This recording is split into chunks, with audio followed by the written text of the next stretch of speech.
ভাইকে গিয়ে মারা হইল। শেখ হাসিনা কেন আমার ভাইদেরকে এভাবে মারলো?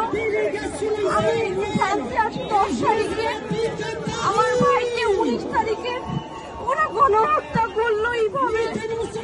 আজকে আমি একটা বড় বোন হিসেবে আমার ভাইয়ের লাশের ছবিটা নিয়ে আমি দাঁড়াইছি। আমি কোন পরিস্থিতিতে আমার ভাইয়ের এই ছবিটা নিয়ে আমি দাঁড়াইছি। আমি আমার প্রত্যেকটা ভাইয়ের বিচার চাই। আমি শেখ হাসিনার খুনির বিচার চাই। আমার তো আজকে আমার এই ছবিটা নিয়ে দাঁড়ানোর কথা ছিল না। আমি একটা বড় বোন হিসেবে আমি আমার ভাইয়ের এই ছবিটা নিয়ে আমি দাঁড়াইছি। আজকে আমার ভাইয়ের নিচে কোনো মাটি নাই। আমার ভাইকে নিয়ে আমি দাঁড়াবো এখানে। আমি তো এই প্ল্যান করে আমি ফ্রান্সে আসি নাই।